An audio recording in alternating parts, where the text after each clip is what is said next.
Alright, here we go. We're doing Chaos Zombies for 2012.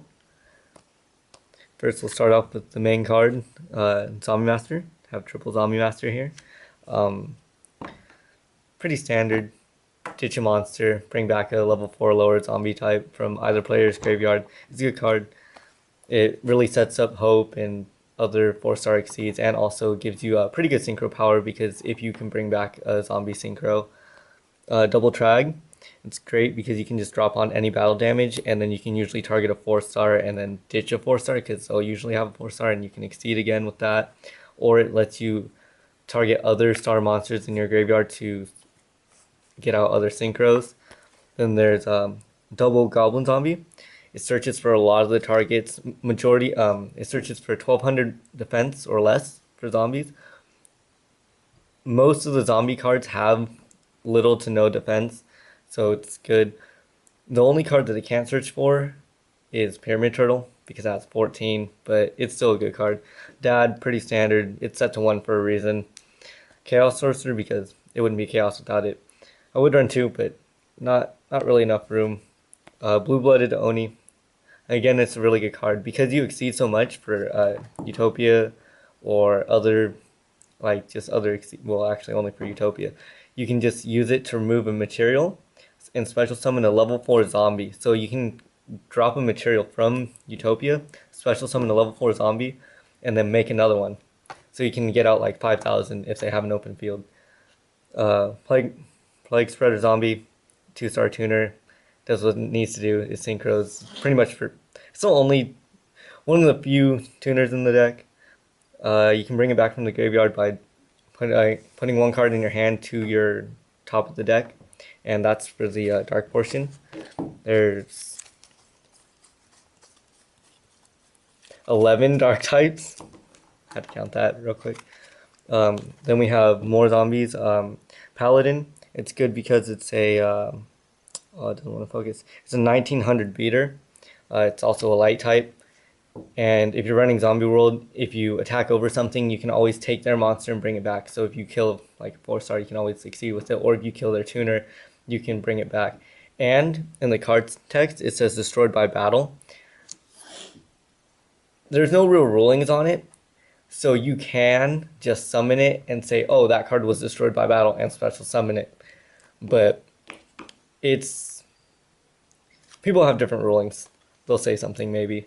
Ryko, it's destroys cards, so it gives you back row hate, or they pull out a boss monster, you can take that out. It also mills 3. Zombies rely heavily on graveyard, thus the Zombie Master and the Blue-Blooded Oni pulling from graveyard. Also, Plaguespreader is not a bad mill. A double effect Veiler, used to drop on like Brio or Trish or like maybe a Hyperion. Monsters that have really good effects that can just take out what you have then and there. It's also a 1-star tuner. You can also like normal summon it if you need to for like maybe a Trish play. If you have 2 4-stars, or like you can summon it with another, with just another 4-star, bring out Catastor. That usually takes out a fair amount of boss monsters. Here's BLS. Yeah, BLS instead of the second Chaos because he's just a boss. 3,000 attack, can remove or can attack twice, your choice. I mean, it's too good, really. That's it for the light types. There's 7 in total. Pretty good number. Almost ensures that you always have a light target. Then I have a few Earths. Pyramid Turtle for searching. It searches, I believe, every zombie in the deck. Yeah, so it searches every zombie. It's a good defensive play. People will think it's Ryko, so maybe they'll use something on it, and then you can still have a Ryko for later. Or you can also always run it into something and then special summon and like get over like an 1800 if they have it, if you don't want that on the field because I don't know, because it has some badass effect that's gonna mess you up. Mezuki, standard, needed for zombies. Remove it from when it's in your graveyard, you can remove it, special summon 1 zombie type in your graveyard to the field. It's just, you can bring back Plague, you can bring back Zombie Master, you can bring back any of the zombies that just have great effects. Gloat Bulb, just another great card. When it's in your graveyard, you can mill the top card of your deck and special summon it. You can only use it once per duel, but it really sets up big plays. Like if you pull Trish or maybe Mistworm out, or maybe if you need a Black Rose something, like if you can special summon a 6 and then just pull Cloak Bulb and just destroy everything. I mean, it can really change the way that the game's being played and put it in your favor. There's 4 Earth types. That's it for Earth, or that's it for the monsters. Not exactly sure how many there are. There's probably about 20 something, 22 or so. Now we'll move on to the magics. Double Book of Life. 3 is a little much because to use Book of Life, well, it brings back a zombie, but you have to be able to remove one of their monsters from their discard pile. So without a target, this card's well, it is dead in your hand, but other than that, it's really hard. It brings back most of your, or all of your zombies, creates great utility because you can bring them back. Again, like your graveyard's like your hand in this deck. Double MST, got a hit on the back row, you know, don't need to be getting warninged or solemned when you're trying to make a big play. Duality, for consistency, you'll hear that said by everyone, because that's what it does. I mean, reveal 3, pick 1, why not? It's like, oh yeah, I'm gonna reveal 3 and totally pick out this warning because it's gonna like stop their next summon or something, or if you need to draw a monster, it can set up plays, even though you can't special summon, but it'll set it up for next turn. Allure of Darkness, with the number of dark types, you just have to run it. Draw 2, remove a dark type. I mean, removing a dark type isn't that big of a deal because of the number. Also, it still gives you more cards. It acts as a deck thinner almost because of the fact that you just have less cards in your deck afterwards. Dark Hole Heavy, destruction cards, they do what they do. Monster Reborn, Foolish Burial. Monster Reborn is pretty staple. It's used for everything. Foolish Burial, I'll go into a little detail. There's lots of things that you can just take out of this deck that don't hurt you at all.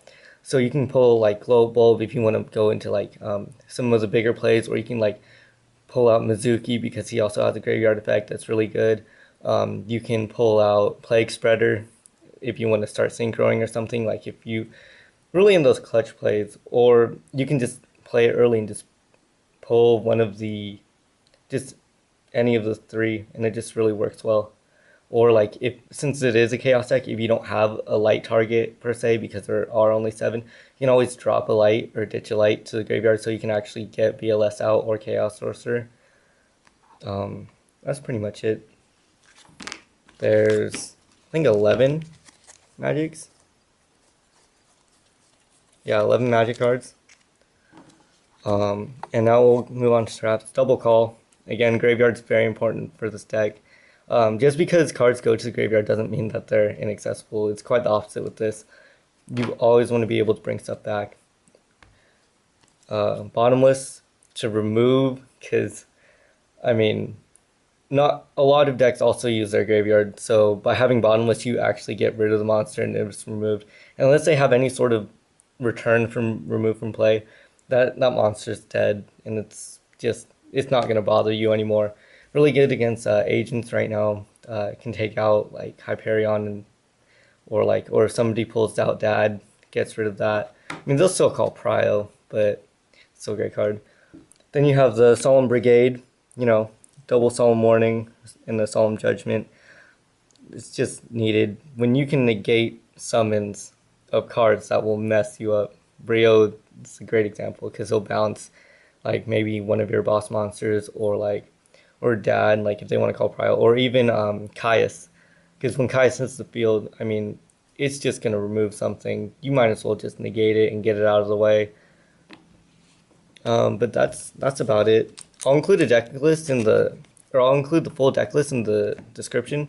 It's just my take on it. It's done pretty well at a local. I misplayed a bit, but overall it held its own. It's not as strong as the windups that are out now or Insectors, but it's a really good deck. It's lots of fun and it's fairly competitive if that's what you're looking for. And that's about it. Thanks for watching.